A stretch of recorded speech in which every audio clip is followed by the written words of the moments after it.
पुण्यातील कॉलेजच्या 22 वर्षीय मुलीबरोबर तिच्याच कॉलेजमधील मुलांनी अतिशय भयंकर कांड केले होते। या गोष्टीला 5 दिवस होऊन गेले। जेव्हा या कॉलेजमधील मुलांना पोलिसांनी पकडले तेव्हा सर्व सत्य बाहेर आले। भाग्यश्री सुडे ही मूळची लातूर जिल्ह्यातील पण पुण्याच्या वाघोलीमध्ये अभियांत्रिकीच्या 4थ्या वर्षाला शिकत होती।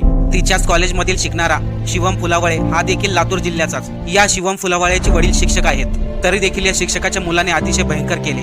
शिवम फुलावळे यांनी आपले 2 मित्र सुरेश जाधव आणि सागर इंदोरे या दोघांना सोबत घेतलं आणि भाग्यश्रीचं अपहरण केलं आणि त्यानंतर तिची गळा दाबून हत्या करण्यात आली आणि त्यांनी तिचा मृतदेह नगर पुणे रोडवरील सुपा MIDCच्या परिसरामध्ये गाडला। पोलिसांनी या आरोपी मुलांना पकडले तेव्हा सर्व सत्य बाहेर आले। शिवम फुलावळे याचे शेअर मार्केटमध्ये पैसे बुडाले होते, तसेच 2 मित्र रमीमध्ये देखील पैसे हरले होते आणि याच पैशाची वसुली करण्यासाठी त्यांनी 22 वर्षे भाग्यश्री सुडे हिचा अपहरण करण्याचा प्लॅन केला आणि त्यांच्या घरच्याकडून 9 लाख रुपयाची मागणी करणार होते। परंतु या तिघांच्या हातून भाग्यश्रीचा गळा नाक तोंड दाबल्यामुळे गुदमरून मृत्यू झाला। या कॉलेजच्या अशा आरोपी मुलांना अत्यंत कडक